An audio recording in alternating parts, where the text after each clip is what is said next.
यह कहना चाहती हूँ कि सिक्कर के सभी साथी एकजुट होकर, एक साथ होकर इस आंदोलन में भाग ले एवं साथ ही ये जो आंदोलन चल रहा है इसमें पूर्ण भागीदारी निभाए, ताकि हम आने वाले समय में यह जो मजबूती है वह हनुमान जी बेनीवाल को प्रदान कर सके और ज्यादा से ज्यादा तत्पर रह सके। आप सभी लोग यहाँ आए, मेरी वाणी को सुने और साथ ही यहाँ अपने इस आंदोलन में आप सभी ने अपना योगदान दिया। आप सभी का तहे दिल से बहुत बहुत धन्यवाद। Thank you. एक बार पुनः आपसे निवेदन रहेगा, हनुमान जी बेनीवाल अपने बीच में पहुंच रहे हैं, लेकिन आपसे निवेदन रहेगा कि हनुमान जी बेनीवाल अपने ही बीच आएंगे, इसी मंच पर आएंगे, इसलिए आपसे निवेदन रहेगा कि आप मंच पर बैठे, अपनी जगह स्थान पर बैठे रहें।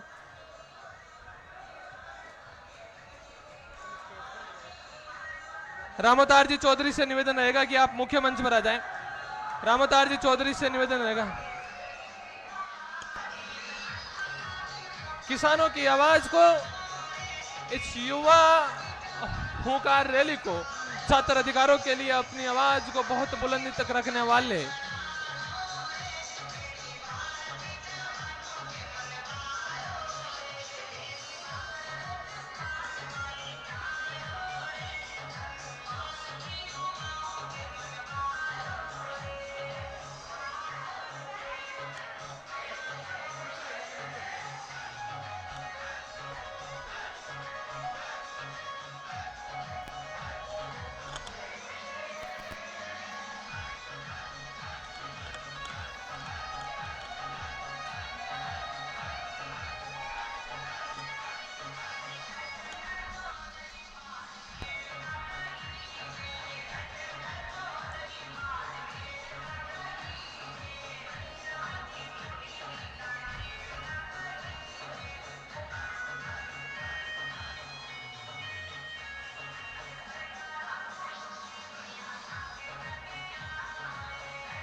और लीजिए वो शख्सियत हमारे बीच में पहुंच चुकी है, जिस शख्सियत का इंतजार करने के लिए अपन सब लोग यहां सुबह से बैठे थे।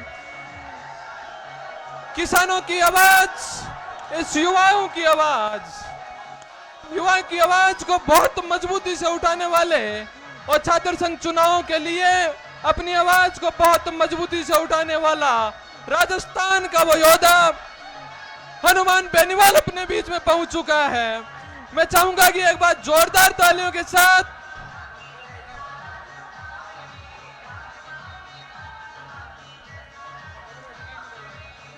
हेलो, इसकी आवाज थोड़ी सी बढ़ा दीजिए भैया।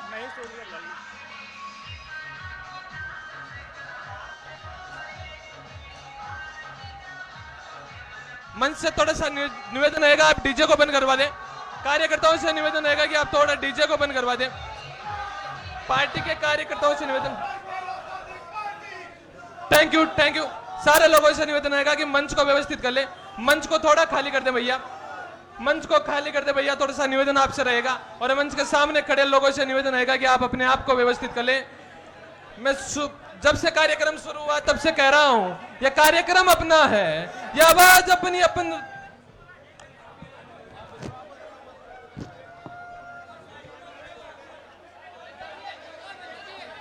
मेरा आपसे निवेदन रहेगा कि एक बार मंच को थोड़ा सा व्यवस्थित कर ले और सामने खड़े लोगों से निवेदन रहेगा कि आप कृपया करके बैठ जाएं।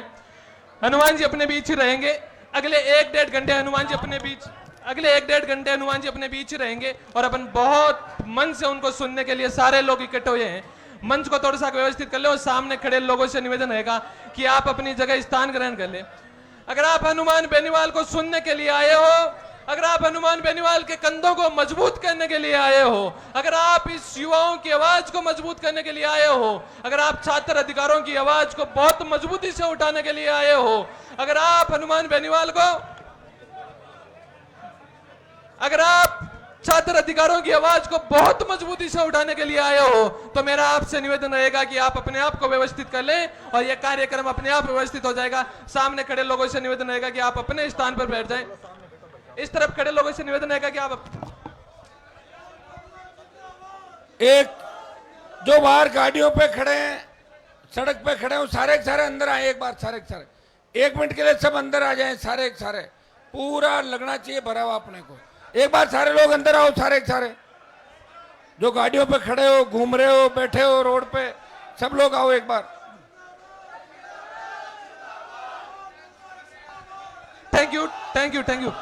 कार्यक्रम अपन अपने हिसाब से थोड़ा सा व्यवस्थित कर लें। 2 मिनट आपसे निवेदन रहेगा। मीडिया बंधुओं से थोड़ा सा निवेदन रहेगा, आप थोड़ा सा पीछे की तरफ रहें। महेंद्र जी डोरवाल से निवेदन रहेगा कि सर आप मुख्य मंच पर आए। महेंद्र जी डोरवाल आप मुख्य मंच पर आए।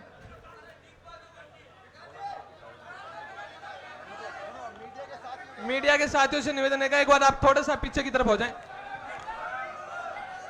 हो जाएंगे भैया, हो जाएंगे, 2 minute. Thank you. Hanuman Beniwal जिंदाबाद, हनुमान बेनीवाल जिंदाबाद, राष्ट्रीय लोकतांत्रिक पार्टी जिंदाबाद। हनुमान बेनीवाल तुम संघर्ष करो, हनुमान बेनीवाल तुम संघर्ष करो। अब अपने आप को व्यवस्थित कर लो। मेरा विकास जी पचार से निवेदन रहेगा कि आप आए और स्वागत भाषण हमारे बीच में रखें। सीकर जिले की सरजमी के ऊपर राष्ट्रीय लोकतांत्रिक पार्टी के सुप्रीमो हनुमान जी बेनीवाल का स्वागत भाषण हमारे बीच में रखें। विकास जी पचार से निवेदन, भैया आप थोड़े सा पीछे की तरफ हो जाएं। इस तरफ खड़े लोगों से निवेदन रहेगा कि आप थोड़े सा पीछे की तरफ हो जाएं। दिनेश जी इनको थोड़ा सा व्यवस्थित कर लें आप। विकास जी पचार से निवेदन रहेगा कि आप आए और स्वागत भाषण सीकर की सरजमी पे आप हमारे बीच में रखें।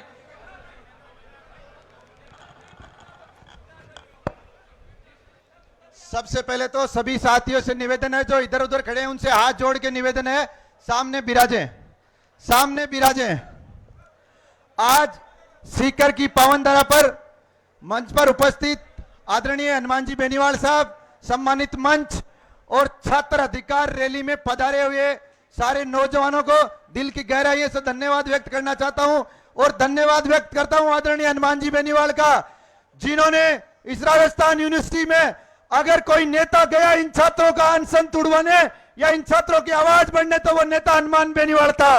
सारे नेता अपनी गुदड़ियों में छुप गए थे, अपने घरों में बंद हो गए थे, पर उत्तरी भारत के सबसे बड़े किसान नेता आदरणीय हनुमान जी बेनीवाल ने छात्रों की पीड़ा सुनी और जो नेता अपने घरों में बंद थे अब उनको भी जवाब देने का वक्त आ गया। अति संक्षिप्त में मेरी यही बात कहूंगा कि आने वाली 14 सितंबर को आदरणीय भाई साहब अपने को न्योता देने आए हैं। सीकर में बड़ी संख्या में हाथ खड़े करके भाई साहब को आश्वस्त कर दो कि हम सीकर से बड़ी संख्या में वहां जयपुर विधाननगर स्टेडियम में पीछे सारे खड़े हुए। हनुमान बेनीवाल जिंदाबाद, हनुमान बेनीवाल जिंदाबाद, हनुमान बेनीवाल जिंदाबाद। जय हिंद, जय भारत, राम राम साहब। Thank you. ये होती है एक सारगमित बात। Thank you. और अब अगले वक्ता के उद्बोधन के रूप में मेरा निवेदन रहेगा, राष्ट्रीय लोकतांत्रिक पार्टी की एक बहुत मजबूत आवाज और तुम्हारे जयपुर में उठाने वाली एक बहुत मजबूत आवाज छुटन, अरे भैया 2 मिनट आप, छुटन जी यादव से निवेदन रहेगा कि आप आए और अपना वक्तव्य हमारे बीच में रखें।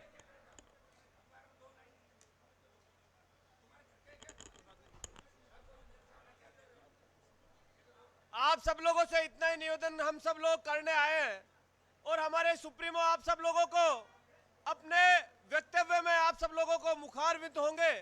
मैं आप सब लोगों से इतना ही निवेदन करना चाहूंगा कि आरएलपी के सुप्रीमो हनुमान जी बेनीवाल जिस प्रकार से नौजवानों के हक और अधिकार की लड़ाई लड़ रहे हैं, 14 तारीख को राजधानी में आप सब लोग अधिक से अधिक संख्या में पधारे। धन्यवाद। राम राम। जय हनुमान, जय राजस्थान। Thank you. ओंकार जी मुंड से निवेदन रहेगा कि आप आए और अपना वक्तव्य स्वागत भाषण हमारे बीच में। सम्मानित मंच या मौजूद सीकर की युवा तरुणाई, अब हम में से कोई नहीं बोलेगा, महज सम्मानीय हनुमान जी भाई साहब का उद्बोधन होगा। मैं महज एक सेंटेंस कहना चाहूंगा, हनुमान जी बेनीवाल और बाकी नेताओं में फर्क क्या है। मेरे युवा भाइयों, जापान में एक कहावत है कि अगर किसी आदमी का एक टाइम के लिए पेट भरना है तो उसे मछली दे दो, और उसका जिंदगी भर के लिए पेट भरना है तो उसे मछली पकड़ना सिखा दो। हनुमान बेनीवाल ये कहता है कि हमें नहीं चाहिए फ्री की चीजें, हमें तो सिर्फ हमारे युवा भाइयों को रोजगार दे दो, बेरोजगारी खत्म कर दो, वो रोटी कमाना सीख जाएगा तो अपना और अपने परिवार का पेट हमेशा के लिए भर लेगा। जब किसान आंदोलन हुआ, जब अग्निपथ योजना आई और जब छात्रों पर विपदा आई, राष्ट्रीय लोकतांत्रिक पार्टी का कोई स्टूडेंट यूनियन नहीं है, लेकिन चुनाव का समय नजदीक होने के बावजूद इनको पता है कि मेरा एक एक मिनट कीमती है, लेकिन जयपुर अपने छोटे भाई बहनों के साथ जाकर के बैठ गया। इसलिए हम सबकी नैतिक जिम्मेदारी बनती है कि 2023 और 24 में राजस्थान और पूरे देश को यह दिखाएं कि हनुमान अकेला नहीं है, हनुमान के साथ बहुत बड़ी हनुमान सेना है। हनुमान जी तुम संघर्ष करो, हनुमान जी तुम संघर्ष करो। अब मैं छोटे भाई महेश जी चौधरी, जो इस लड़ाई के बहुत बड़े पार्ट हैं, सीकर के ही रहने वाले, एक बार जोरदार तालियों के साथ उनका आमंत्रण दें और उसके बाद में सीधा सम्मानीय हनुमान जी बेनीवाल आपसे मुखातिब होंगे।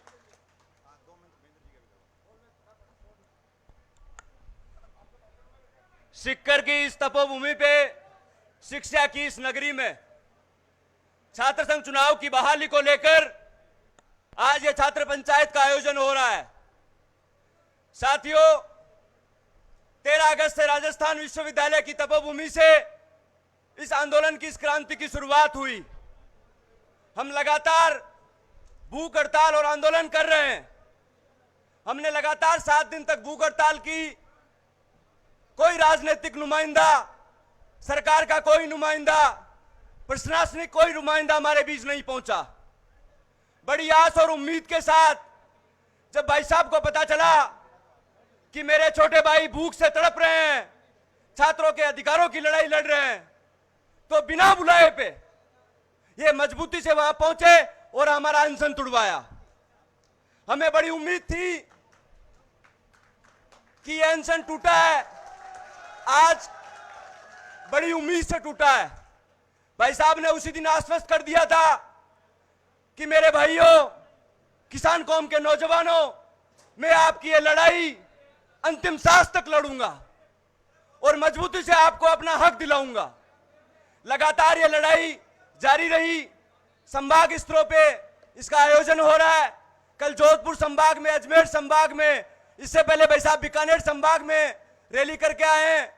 लगातार ये संभाग में रैलियों का आयोजन हो रहा है। 14 तारीख को विद्याधर नगर स्टेडियम में। साथियों, ये वो भूमि है जिन्होंने छात्र संघ चुनाव में अपना अहम योगदान दिया है। सीकर की भूमि जिन्होंने, भाई साहब जब विश्वविद्यालय की राजनीति करते थे, भाई साहब अपने भाषणों में कई बार गुणगान करते हैं कि शेखावटी के साथियों का अहम योगदान रहा है। तो साथियों, भाई साहब को पूर्ण विश्वास है कि सीकर के लोग, विशेष रूप से सीकर के लोग, 14 तारीख को जो आयोजन होगा उसमें सीकर के लोगों की झलकियां अलग से देखने को मिलेगी। तमाम सीकर के साथियों का, सीकर के साथियों की तरफ से, क्योंकि मेरा गृह जिला सीकर है, पास की विधानसभा दातरामगढ़ का मैं रहने वाला हूं, तो भाई साहब इस मंच से मैं आश्वासन दिलाता हूं, क्योंकि सीकर के नौजवानों ने कोई भी आंदोलन हो तो उसमें अग्रिम पंक्ति में भूमिका निभाई है। निश्चित रूप से आपको इस मंच से आश्वासित करते हैं कि सीकर के लोग 2 कदम हर आंदोलन में आपको आगे मिलेंगे। 14 तारीख को जो आयोजन होगा उसमें बड़ी शक्ति में सीकर के लोग आपको मजबूती से मिलेंगे। समय कम है, आगे भी प्रोग्राम भाई साहब का जयपुर में निर्धारित है। मैं अपनी वाणी को विराम देने से पहले एक गुजारिश सीकर के साथियों से करना चाहता हूं कि भाई साहब को आग्रह नहीं करना पड़ा, ये लड़ाई अपने हकों के और अधिकार के लिए है। आप तमाम साथी यहां मजबूती देने के लिए पधारे, तमाम साथियों का बहुत बहुत धन्यवाद। साधुवाद। जय हिंद। Thank you. एक सामूहिक 51 किलो की फूल माला के साथ पूरे सीकर की तरफ से स्वागत है भाई साहब का किया जाएगा। आप लेके आ जाए भाई। महेंद्र जी डोरवाल, आप आए और अपना वक्तव्य, उद्बोधन हमारे बीच में रखें। सीकर की इस पावन धरा पर राष्ट्रीय लोकतांत्रिक पार्टी के सुप्रीमो बड़े भाई साहब हनुमान जी बेनीवाल का, तमाम सीकर के युवा कार्यकर्ताओं की ओर से हार्दिक अभिनंदन व स्वागत। आज की यह छात्र सभा छात्र संघ चुनाव को करवाने के लिए की गई है और इस सभा में उपस्थित मैं तमाम छात्र नेताओं को कहना चाहता हूं और चेताना भी चाहता हूं, अगर राजस्थान में छात्र संघ चुनाव करवाने हैं तो हनुमान जी बेनीवाल के साथ आपको होना ही पड़ेगा। को दोनों पार्टियां चुनाव नहीं करवाएंगी।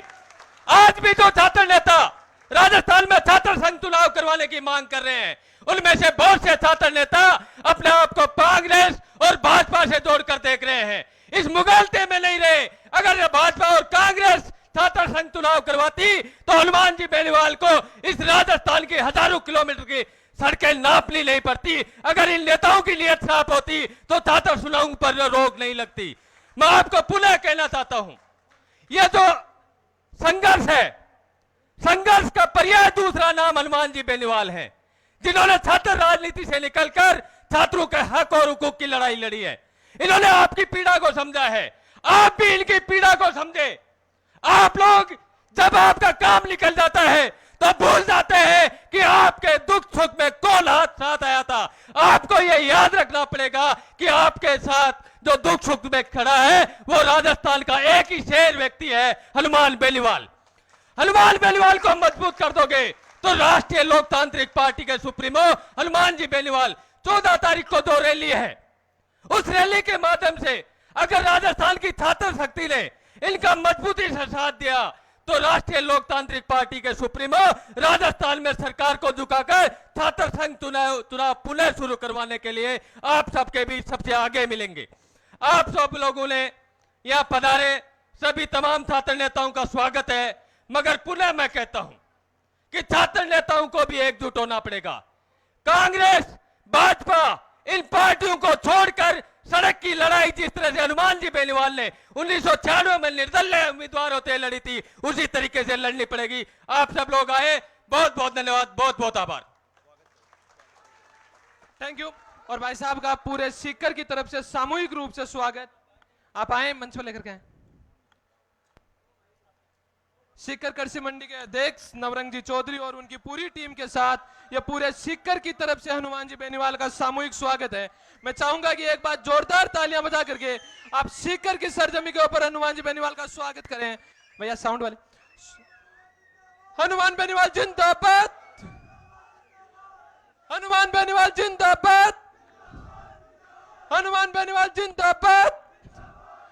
हनुमान बेनीवाल तुम संघर्ष करो, हनुमान बेनीवाल तुम संघर्ष करो, हनुमान बेनीवाल तुम संघर्ष करो।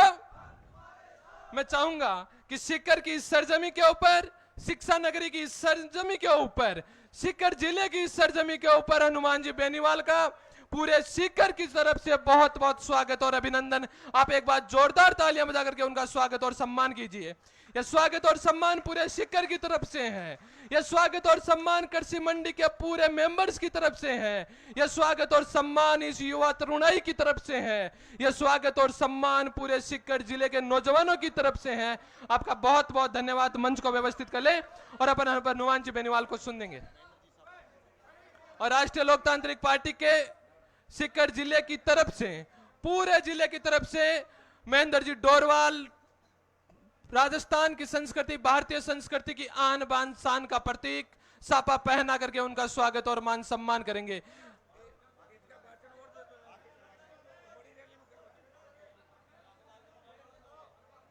यह स्वागत और सम्मान, यह सापा पहना करके, यह सापा पहना करके पूरा स्वागत मान सम्मान पूरे सीकर की तरफ से महेंद्र जी डोरवाल, विकास जी बचारों का आर्जमुंड करते हुए मैं चाहूंगा कि एक बार जोरदार तालियों के साथ आप उनका स्वागत और सम्मान करें।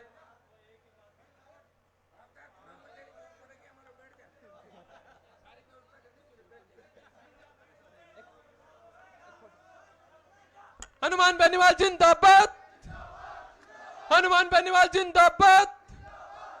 हनुमान बेनीवाल तुम संघर्ष करो, हनुमान बेनीवाल तुम संघर्ष करो। और अब राष्ट्रीय लोकतांत्रिक पार्टी के सुप्रीमो नागौर से सांसद आदरणीय हनुमान जी बेनीवाल अपना वक्तव्य, अपना उद्बोधन हमारे बीच में रखेंगे।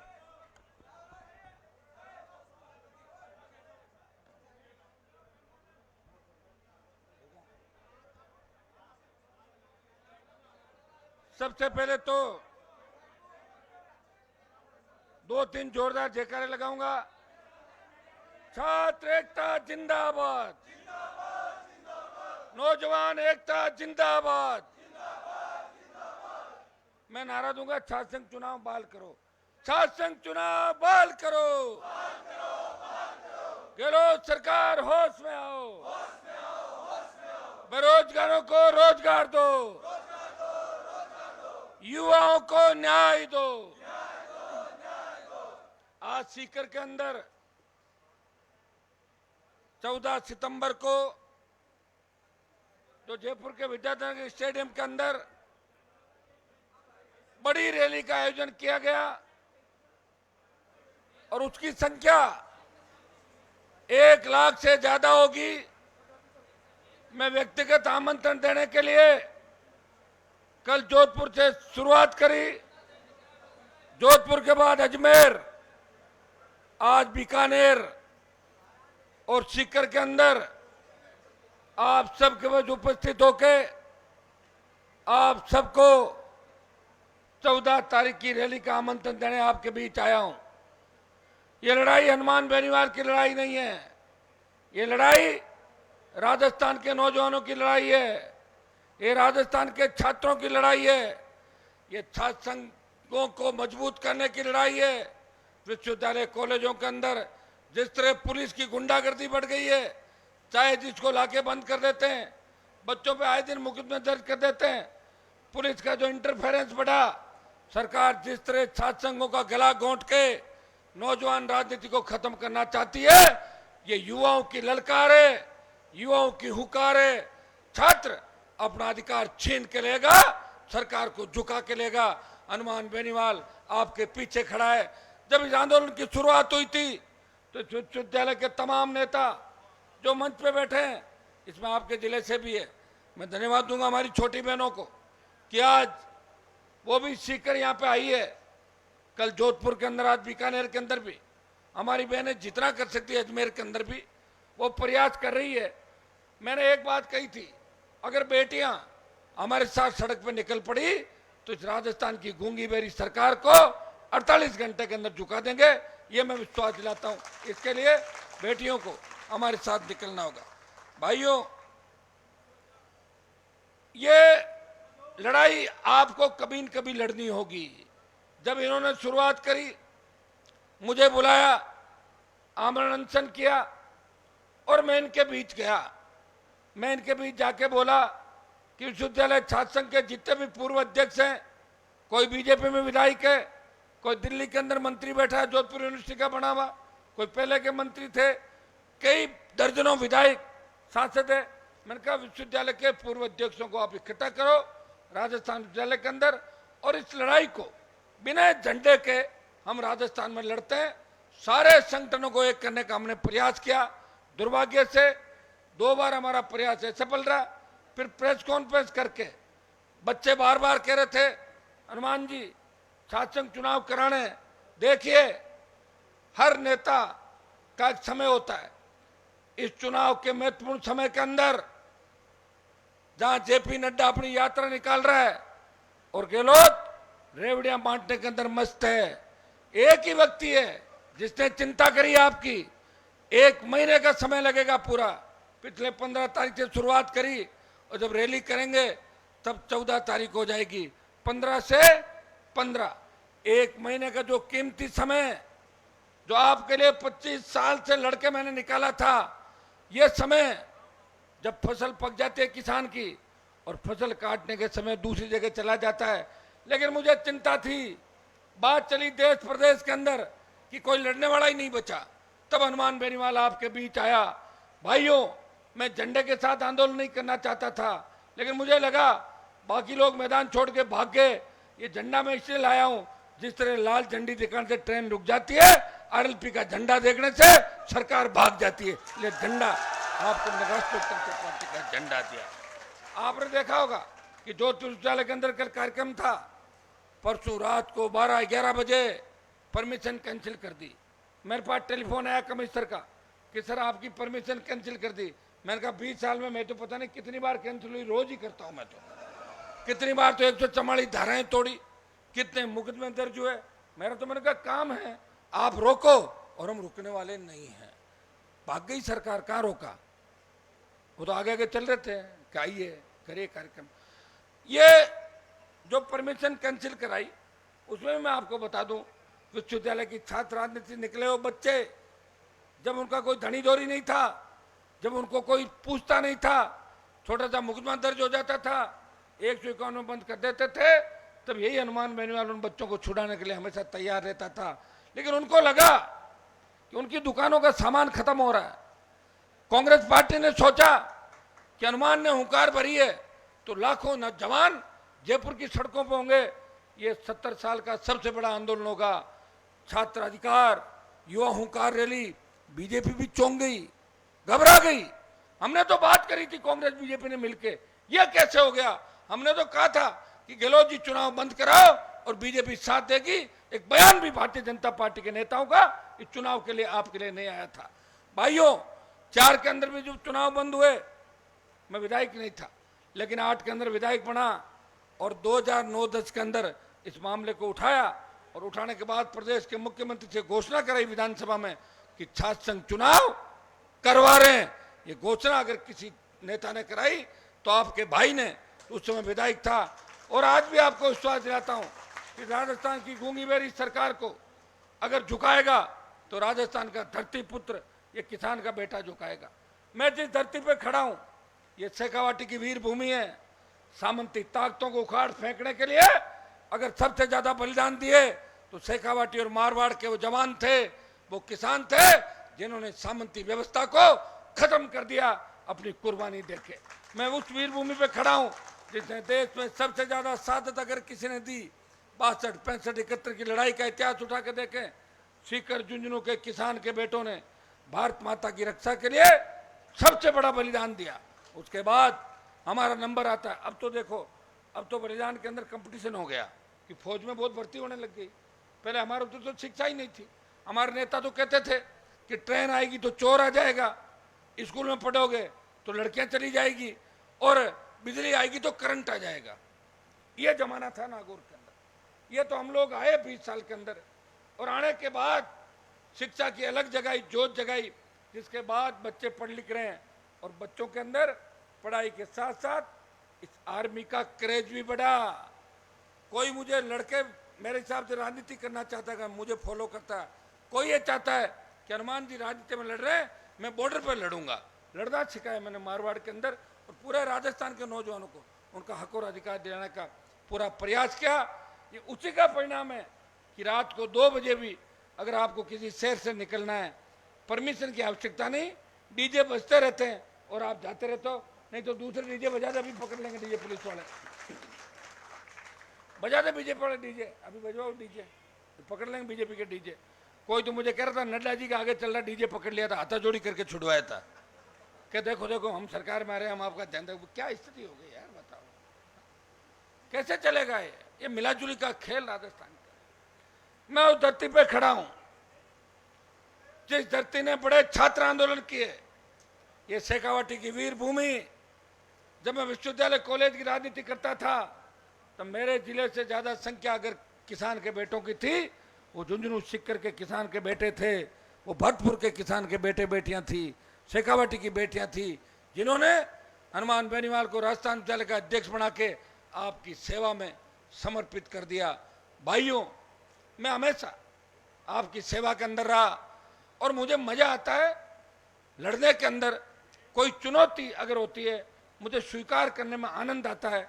बड़ी से बड़ी चुनौतियों को स्वीकार करना और उसमें सरकार को झुकाना। जब मैं गठबंधन के अंदर लोकसभा में चुनकर दिल्ली चला गया था, तब आप में से कई लोगों ने कहा, जब तीनों कृषि बिल आए, आपने कहा कि हनुमान जी तो मोदी की गोदी के अंदर बैठ गए, गोदी से निकलो। मैंने कहा मैं तो गोदी से निकलने के तैयार, गोदी में नहीं बैठा हूं, मैं गोदी के बराबर बैठा हूं गठबंधन करके। गठबंधन मतलब हमने उनको दिया और कुछ वोट उन्होंने हमें 2.5-3 लाख दिए, बदले में 30 लाख वोट आरएलपी के जवानों ने दिए। आपकी बाबा जी की जो नैया भी आरएलपी की वजह से सीकर में पार हुई थी, नहीं तो बाबा जी भी वेंटिलेटर पे चले जाते उस समय। बीकानेर के अंदर वो सापा बांध के घूमते हैं ना, आपके लोकसभा के अंदर वो सापा बंद रहता मोदी के पीछे, वो भी वेंटिलेटर पे था।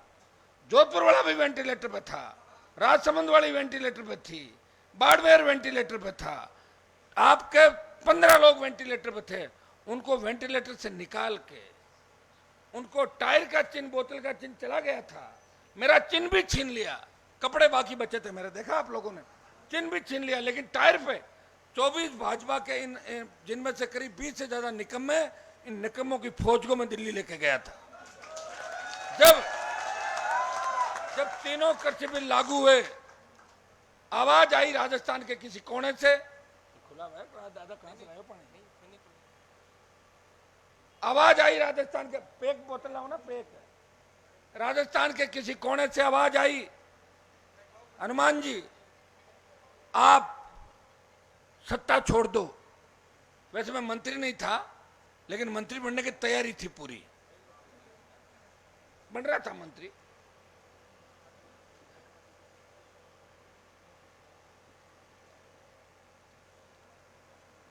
हरियाणा किसान, हरियाणा, पंजाब और यूपी के किसान नेता मिले, उन्होंने कहा कि अगर आप एनडीए छोड़ के सड़क पे आ जाओ और आप राजस्थान के अंदर नेशनल हाईवे 8 को बंद कर दो, जो दिल्ली से गुजरात का कनेक्शन है, तो बहुत बड़ा प्रेशर इस सरकार पे बनेगा, इस किसान आंदोलन को नई ऊर्जा मिलेगी। भाइयों, मैं भी किसान का बेटा हूं। जब आपने मुझे कहा, आपने मुझे मेरी ताकत याद दिलाई, तो मैं मोदी की सत्ता छोड़ के NH-8 जाम करने के लिए निकला, और जैसे ही मैं निकला NH-8 जाम हो गया पूरा। उसके बाद एनडीए छोड़ी। 70 दिन सड़क पे बैठने वाला देश का कोई सांसद था, वो नागौर का सांसद था। एनडीए पंजाब के एक दल ने भी छोड़ी थी, लेकिन वो सड़क पे नहीं बैठे थे। उनमें और मेरे के अंदर अंतर है, वो तो राज किए हुए लोग थे, 20-20, 30-30 साल मुख्यमंत्री रहे पंजाब के, घर में 2-2, 3-3 बार मंत्री रहे, अथाक हर चीज उनके पास है।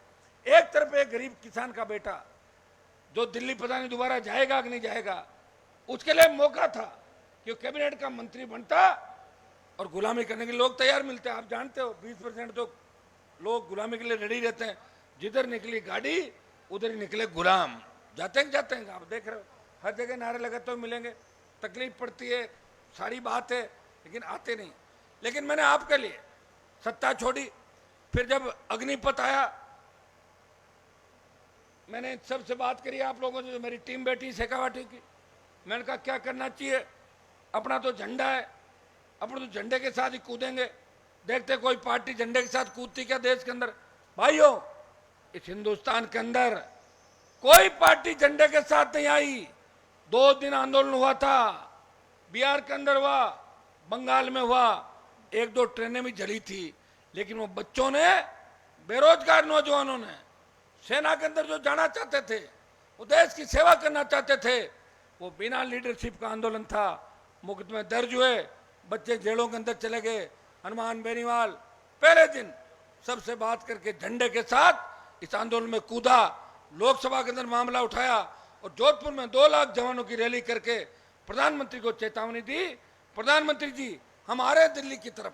भाइयों, अब की बार भी, उससे पहले भी अगर अग्निपथ की बात कोई करता है, चाहे ऑल पार्टी मीटिंग का हमारा प्लेटफार्म है, चाहे लोकसभा का प्लेटफार्म है, आरएलपी का सांसद, नागौर का आपका भाई हमेशा अग्निपथ को वापस लेने की बात करता है। वो सेना के सम्मान के अंदर हमेशा मैदान के अंदर मिलता है।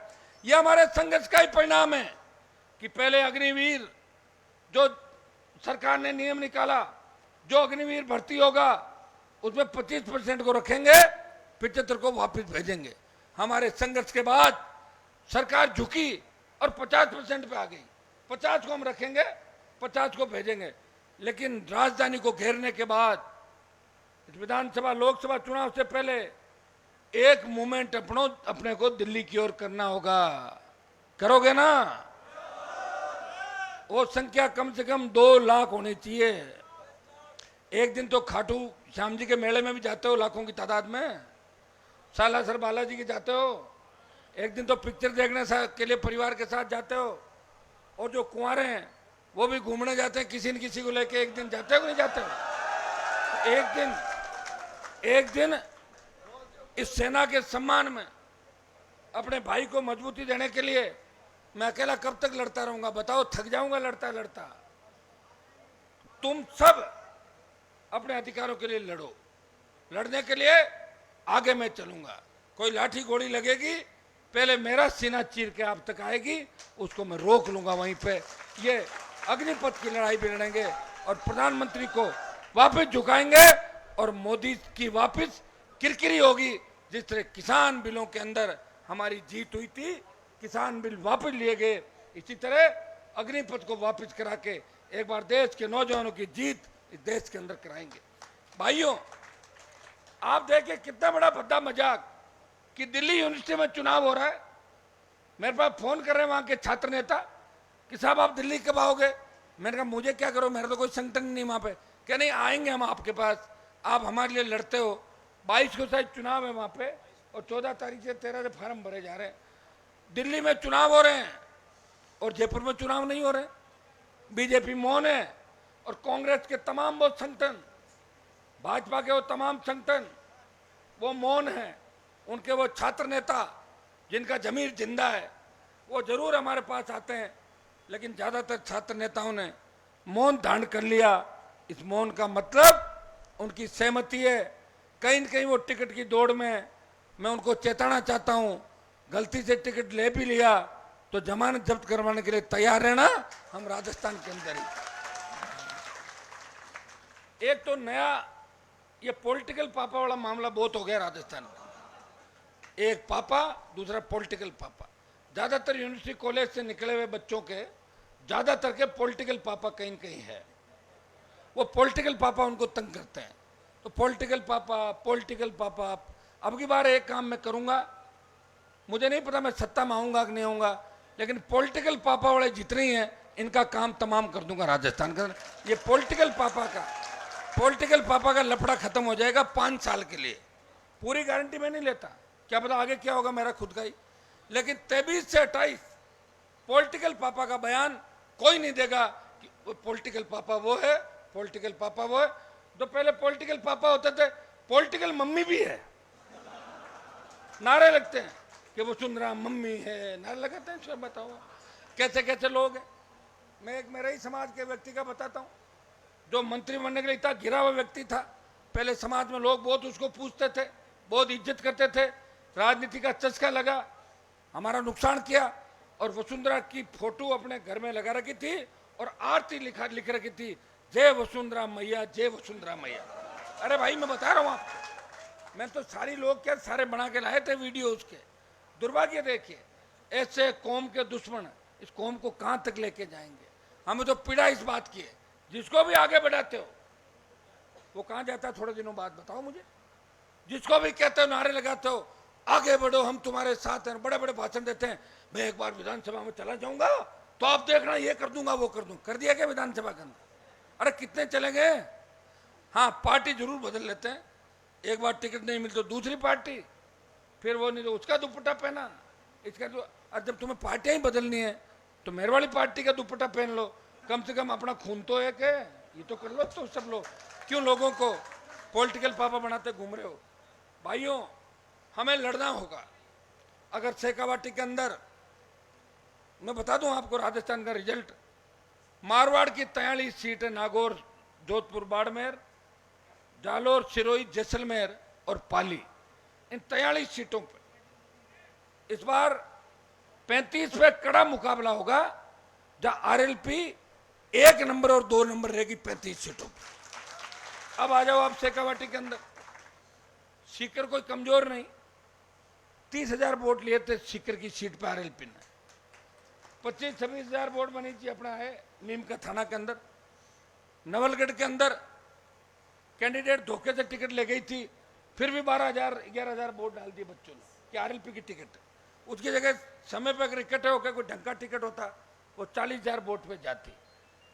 हमने जहां भी प्रयास किया, पिलानी में तो एक ऐसा व्यक्ति टिकट ले गया, 15,000 ने टिकट दिलाना है, उसने अपना फार्म खुद ही खारिज करवा लिया। बताओ मैं कहाँ ढूंढूं एक का। नई पार्टी थी, मेरे पास समय नहीं था, कोई गारंटर आता कि साहब कैंडिडेट ठीक है आप तो टिकट दे दो, मेरे पास कोई संसाधन नहीं थे, मैं खुद ही था, लेकिन अब की बार आपकी बहुत बड़ी फौज आर्मी हनुमान बेनीवाल के लिए राजस्थान के अंदर काम कर रही है।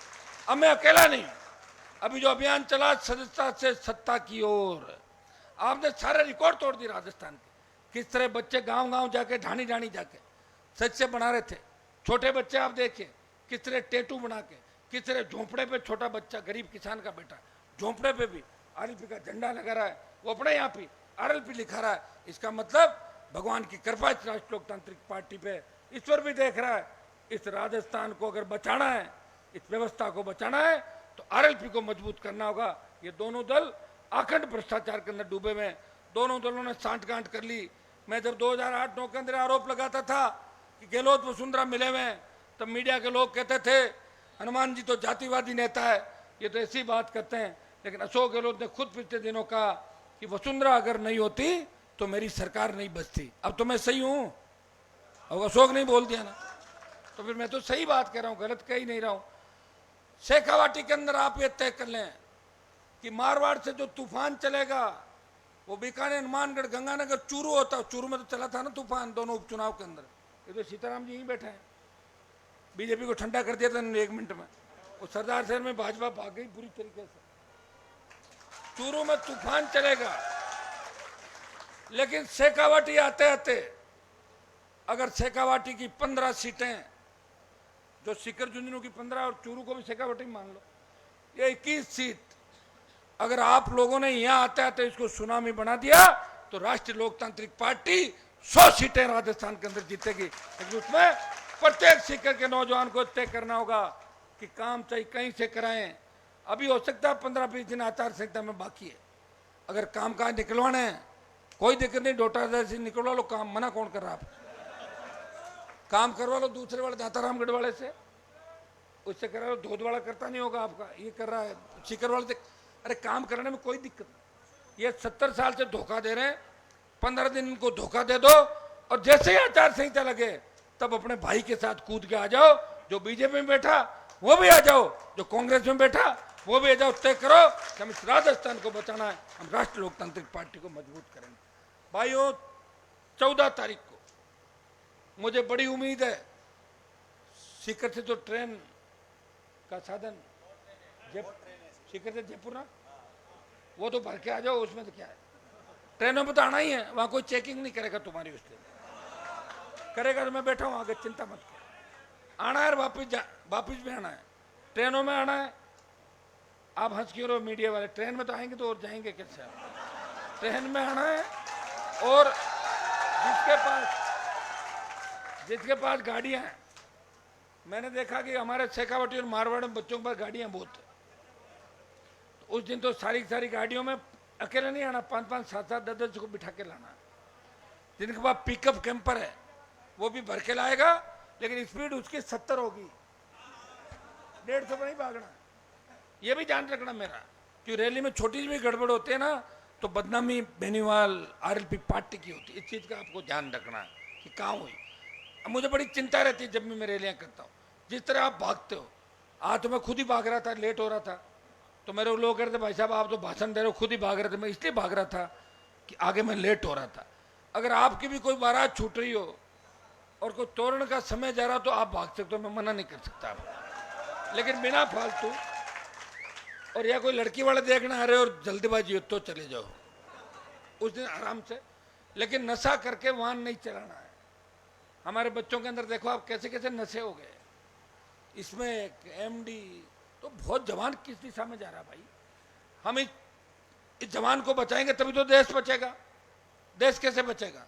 आज ओंकार जी अगर लंबा भाषण देते तो ये पूरी बात आपको बताते, लेकिन मैं तो लगातार बीच में देते रहेंगे, हम करते रहेंगे, आप सुनते हो रोज हमारी बातें सारी।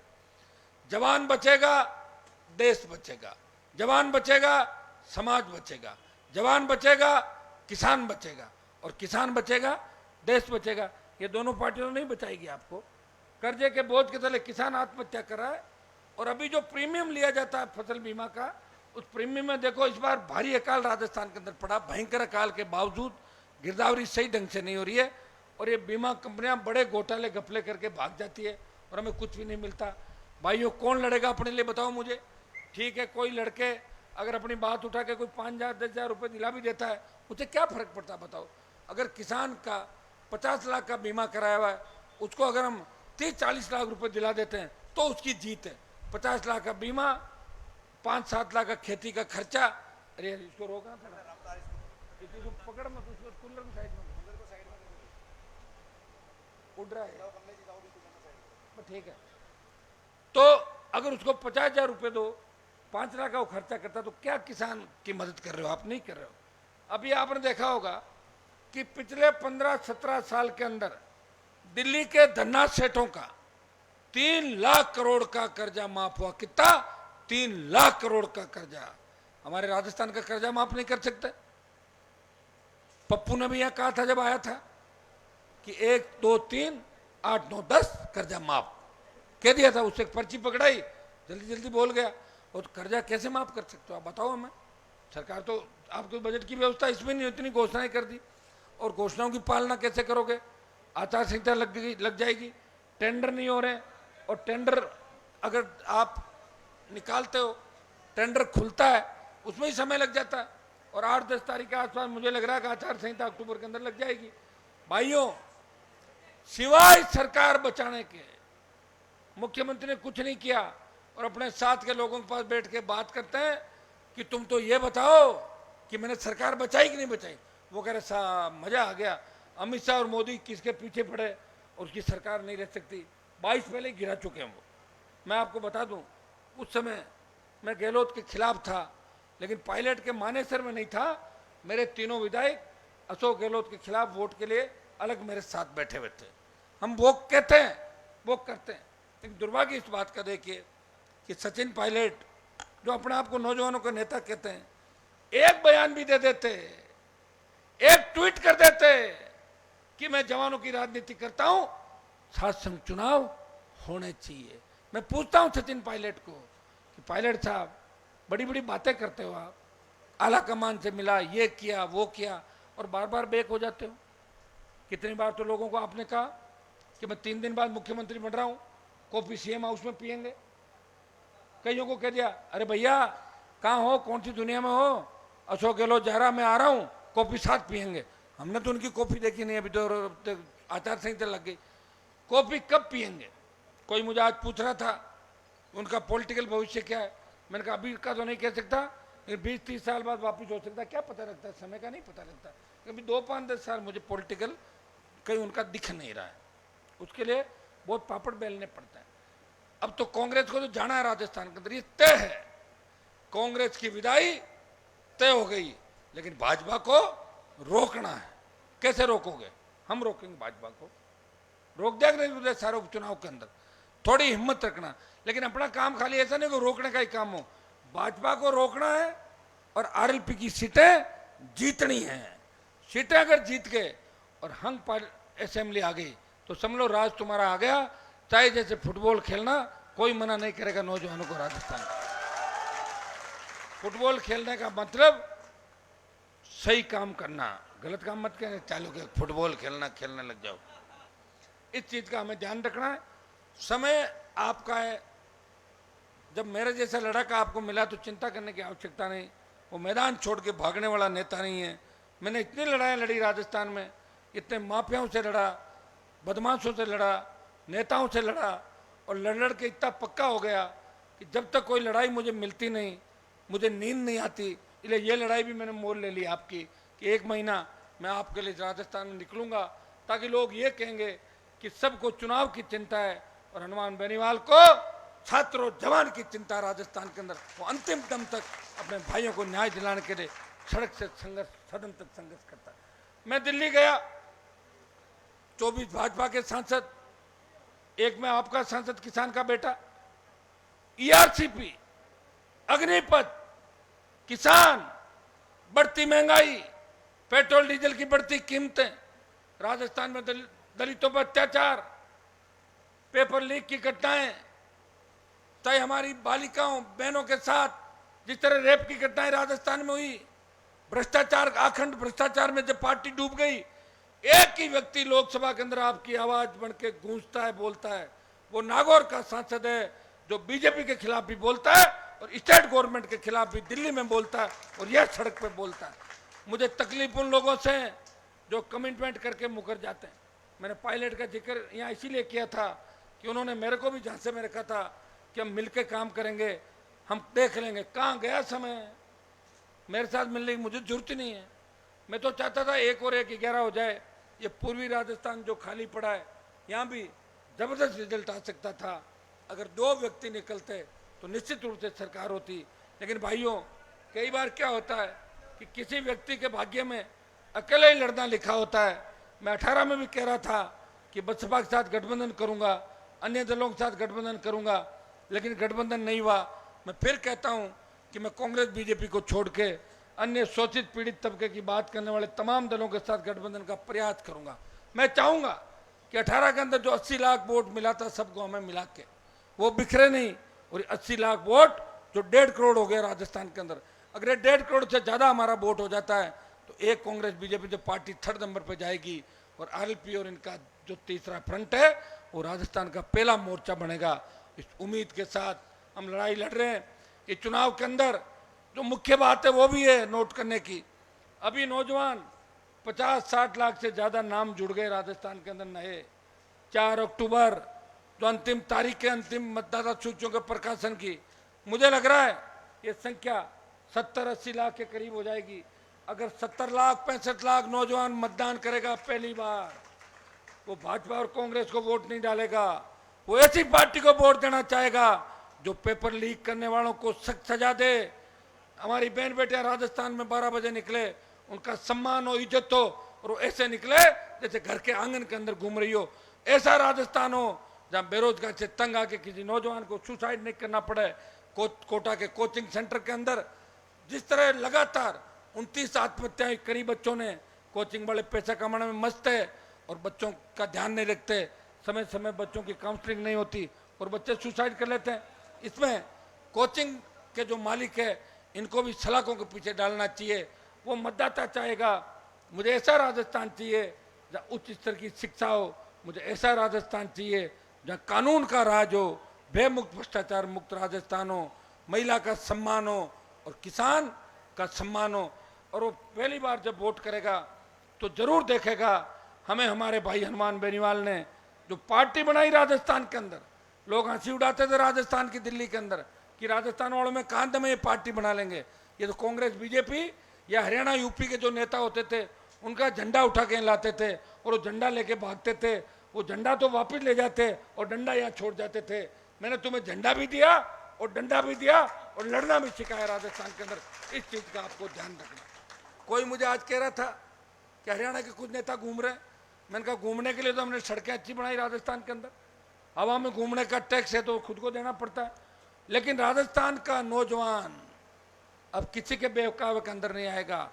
जो लोग हरियाणा की पहलवान बेटियों को जंतर मंतर पर न्याय नहीं दिला पाए, जिन लोगों ने जाट आरक्षण आंदोलन के अंदर 50 नौजवान हमारे समाज के जिनको गोलियों से भून दिया गया था, जो लोग उस पार्टी को सपोर्ट कर रहे हैं जिन्होंने किसान के बेटों की हत्याएं की, हमें बर्बाद किया, उन लोगों का राजस्थान में कोई भविष्य नहीं है।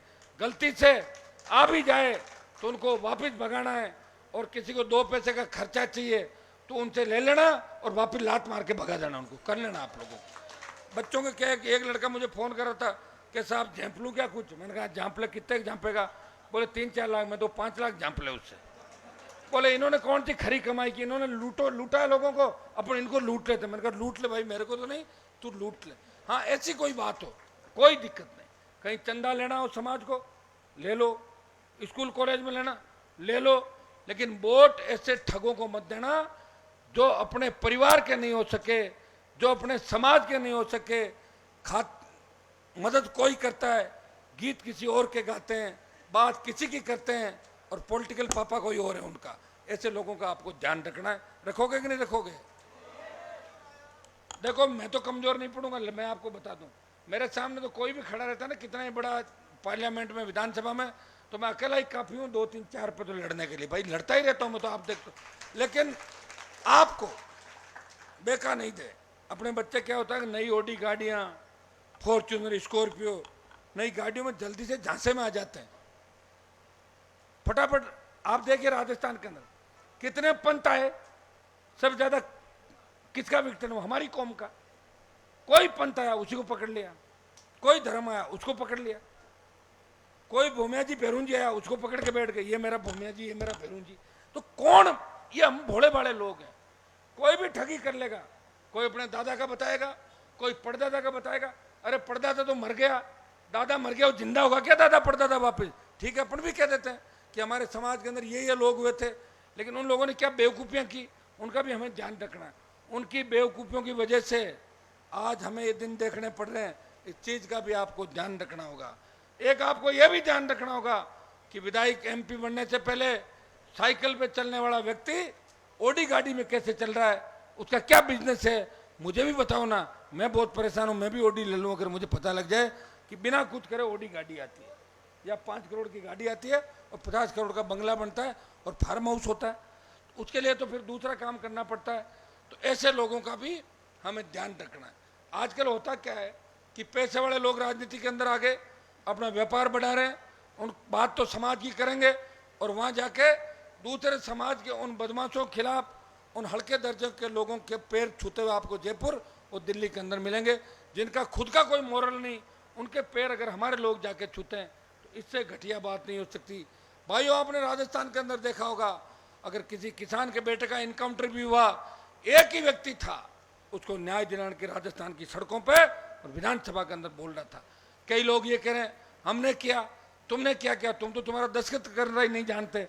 जो अनपढ़ व्यक्ति है उसको क्या पता कि एनकाउंटर क्या होता है, कहाँ क्या आवाज़ उठाना, लेटर जो नहीं लिखना जानते। लेकिन दुर्भाग्य इस बात का है कि अनपढ़ के पास अगर पैसा आ जाता है और वो गलत ट्रैक पे चला जाता है, उसे राजनीतिक चस्का लग जाता है, या जो लोग उल्टे काम करके पैसा कमाते हैं, साइकिल पे दारू बेचने वाले अगर समाज की चौधर करने लग जाते हैं, तो ये दुर्भाग्य है। वो कभी सही बात आपको नहीं बताएंगे, वो उचित ट्रैक में आपको लेके जाएंगे। इसलिए उनका भी ध्यान रखना है, ध्यान सबका रखना है। आ जाए तो चाय कॉफी पिला दो, स्वागत कर दो, लेकिन वोट में ध्यान सिर्फ राष्ट्रीय लोकतांत्रिक पार्टी का रखना है, तब जाके आपकी जीत होगी। मेरी 23 की अंतिम लड़ाई है। अगर 23 के अंदर मन माफिक सीटें नहीं आई तो मेरे को जरूरी है कि मैं 28 बोलूंगा। बोल दिया ना, मिशन 18 और मिशन 23। राजनीति के अंदर एक एक पल निकालना कितना मुश्किल होता है। आप परेशान हो जाते हो, मुझे फोन करते हो, भाई साहब हम तंग हो रहे हैं, आपकी पार्टी के लिए काम कर रहे हैं, ये नहीं हुआ वो नहीं हुआ। मैं किसको कहूं ये तो बताओ। मेरे पास है क्या कोई कहने के लिए? जिसको भी थोड़ा नेता बनाता हूं, जिसको चलना सिखाता हूं, चाहे घर में घर वाले नहीं पूछे, लेकिन मेरे सामना करने की कोशिश करता है। आप देखिए, तो मैं किसको मेरी पीड़ा बताऊं? ये भाइयों, अपने भाई की पीड़ा का भी ध्यान रखना है। बार बार लड़ा के नहीं मिलेंगे इस कौम को। सीकर के अंदर मैं कोई नया नहीं हूं, मेरा बचपन, कॉलेज, यूनिवर्सिटी की लाइफ, या सीकर में ऐसे बहुत से गांव होंगे, झुंझुनू में से बहुत से गांव होंगे, एक एक गांव में 50-40 लोगों को व्यक्तिगत में जानता हूँ, जो कहीं मेरे साथ पढ़े होंगे, कहीं दूसरे तरीके से टच में होंगे। अब तो शेखावाटी ने जो आशीर्वाद मुझे दिया, मैं आपको विश्वास दिलाता हूँ कि अग्निपथ भी वापस होगा, सात संघ के चुनाव भी सरकार को कराने होंगे, और ये पहला मौका होगा कि इस तरह नौजवानों ने सरकार को ललकारा है। सात संघ के चुनाव पहले भी बंद हुए थे, लेकिन राजस्थान में आंदोलन कहीं नहीं हुए। मुझे इस बात, दुर्भाग्य इस बात का है, मुझे कहते हुए शर्म आती है कि जब मैं विश्वविद्यालय का अध्यक्ष था तो चुनाव सरकार ने बंद कराने की घोषणा करी।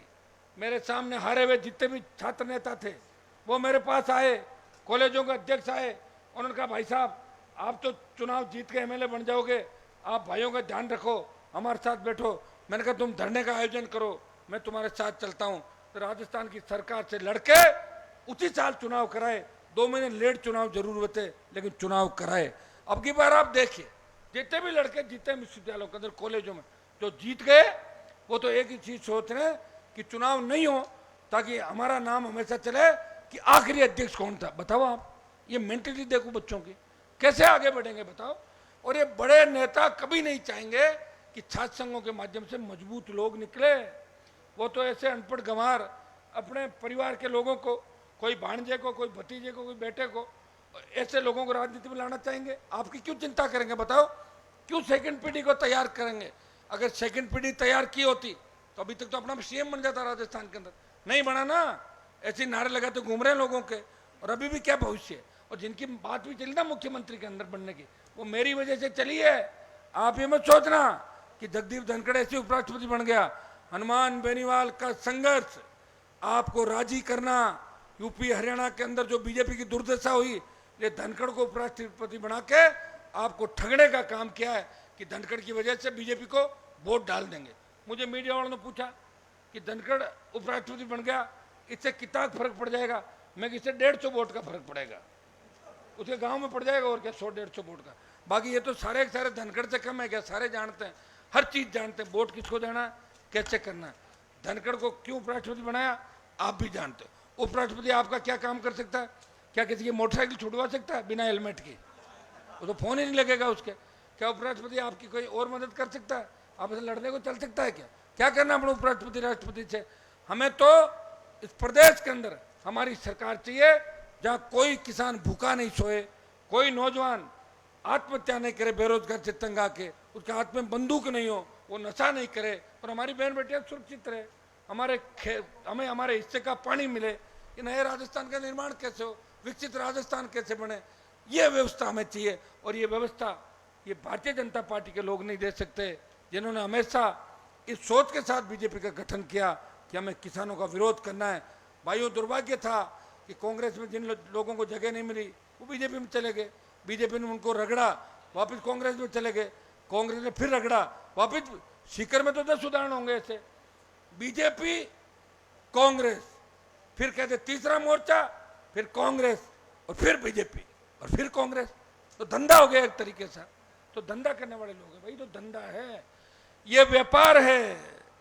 अपना व्यापार कैसे चले, खुद कांग्रेस के नेता, रिश्तेदार बीजेपी के नेता, कोई तीसरी पार्टी का नेता, बच्चे कहीं जा रहे हैं, खुद के समाज बच्चों को पता नहीं कौन से समाज में भाग रहे हैं और फिर भी कह रहे हैं हम भी समाज के सर्वोपरि नेता। हो सकता है ऐसे लोग। मैं तो ये भी कहना चाहूंगा कि जो बड़ी बड़ी बातें करते हैं, मंच पर चढ़ के उनको पूछा करो कि आपके बच्चे तो समाज में है कि नहीं, दोनों तीनों आपके बच्चे कितने चौधरी साहब? कि साहब 4 है, चारों जाटों में भी आए कि नहीं भी आए? बोले 4 नहीं 2 है। तो आप नीचे आ जाओ, 2 है तो उधर बैठो, 2 तो भाग गए थे तो इधर आ जाओ आप, है ना, भाग्य उनका कोई स्थान नहीं। ये चीजें आपको तय करनी है। मैं तो कह ही सकता हूँ, मैं मेरा ध्यान रख सकता हूँ, मेरी जीत तो पक्की है। मैं फिर कह दूं आप, मैं तो अकेला ही जीत के जाऊंगा, तो भी सरकार की छाती पे मूंग दलूंगा, यहां भी दलूंगा और वहां भी दलूंगा, लेकिन मैं अकेला फिर कलम नहीं चला सकता। उसके लिए मुझे और ज्यादा विधायक चाहिए, शेखावाटी से विधायक चाहिए, बीकानेर डिवीजन से विधायक चाहिए, जयपुर से चाहिए, अलवर, भरतपुर, टोंक, आपका करौली, अजमेर, भीलवाड़ा, चित्तौड़, उदयपुर, तमाम जगहों से अगर विधायक जीत के आए। भाइयों, इस देश के अंदर जितनी भी क्रांतियां हुई उनके नायक नौजवान थे, नौजवानों ने बड़ा बदलाव किया। आसाम का एक उदाहरण दूंगा, एक बार प्रफुल्ल कुमार मोहंतो जब सीएम बने, पूरे नौजवानों ने बड़ा आंदोलन किया, मुख्यमंत्री भी बने और उसमें 15 तो कुंवारे मंत्री और एमएलए बन गए, 15-20 तो नए बच्चे थे सारे। इतनी बड़ी जन क्रांति, जन आंदोलन खड़ा किया था। आप भी चाहो तो राजस्थान के अंदर इसको जन आंदोलन के रूप में खड़ा कर सकते हो। अगर आपने जयपुर के अंदर उस दिन अपनी ताकत दिखा दी, दोनों पार्टियां इसके अंदर चली जाएगी, आपकी कोमा एक कोमा और एक डिप्रेशन में चली जाएगी। किसमें चली जाएगी? वेंटिलेटर। एक तो पक्की चली जाएगी। आपको तक अच्छा सीकर से कितने लोग आएंगे बताओ मुझे? नहीं, आप तो आओगे, सुनो, कितने हजार? 20,000। अच्छा सीकर, एक मिनट, इस रोड से बता दो कितने आएंगे? इस रोड में नागौर आधा इधर से आएगा रोड, सीकर झुंझुनू, चूरू, हनुमानगढ़, गंगानगर और आधा नागौर इस रोड पे एंटर करेगा। 20,000 नहीं, इधर आते हैं 40,000 प्लस। कह दो 1 लाख। कहने में क्या अपने लग रहा है? कहने में कोई तेल थोड़ी बल रहा है। रोडें चौड़ी बना दी, टोल वाले आपका इंतजार करेंगे, पधारो उस दिन। हाँ, ठीक है, ठीक। तो आप सबको धन्यवाद। पूरी ताकत के साथ आपको लगना है। चुनावी समय अब बैठना नहीं है। ये 2.5-3 महीने का जो समय, हमें इसमें राजस्थान को बदलना है, तस्वीर तकदीर बदलनी है। साथ चुनाव भी कराने और नौजवानों को न्याय दिला के राजस्थान की सत्ता पे कब्जा करना है। एक आह्वान मैं आपको करूंगा, एक मिनट, एक आह्वान आपको करूंगा कि कांग्रेस और बीजेपी के जितने भी छात्र नेता हैं वो कम से कम अपने विधायकों के घर जाए, अपने सांसदों के घर जाए, कल से ही टोलियां बना के और बोले बयान दो। बयान क्यों नहीं दे रहे हो? आपके जिले से तो कांग्रेस के प्रदेश अध्यक्ष भी आते हैं, 500-700 लोग, उनसे भी मिलो, जाके बोलो चुनाव क्यों नहीं करा रहे हो? आप बताएं, आप चुनाव कराना चाहते हो कि नहीं कराना चाहते? हाँ ना ले लो, उनकी ले लोगे ना? हाँ या ना ले लो? आप ये बोलो कि अध्यक्ष जी आप चुनाव कराना चाहते हो कि नहीं कराना चाहते? और ये बीजेपी वालों से भी ले लो, हाँ ना, दे देंगे आपको। अगर इतना भी कर लोगे तो सरकार पे बहुत बड़ा दबाव होगा। ये काम आपको करना है। अपने अपने इलाके के जनप्रतिनिधियों को ये पूछना है कि चुनाव बंद क्यों करवा रहे हो? क्या आप डर गए आरएलपी पार्टी से? कांग्रेस डर गई, भाजपा डर गई, ये चुनाव बंद करा दिए। इस बार तीसरे मोर्चे का जोर है और चुनाव के समय बदनामी हो जाएगी, सरकार चली जाएगी। छात्र संघों का गला घोंटने का प्रयास किया, छात्र संघों को कमजोर करने का प्रयास किया, इसे हम कतई बर्दाश्त नहीं करेंगे। और राजस्थान का जवान और छात्र इस सरकार की ईंट से ईंट बजा देगा और भारतीय जनता पार्टी को भी बेनकाब करके इस गहलोत के फैसले को बदलने के लिए मजबूर करेंगे। सीकर की सभा के अंदर आरएलपी पार्टी के तमाम मेरे पदाधिकारी, सारे आरयू के छात्र नेता और जितने भी छोटे भाई है, मैं सबका नाम हो गया, बस सम्मानित मंच जितने भी टीम है आरएलपी की और जितने दूसरे संगठन से मेरे भाई आए हैं, मैं सारे लोग जो मैं समय समय पर सपोर्ट कर रहे हैं उन सबको मैं धन्यवाद दूंगा।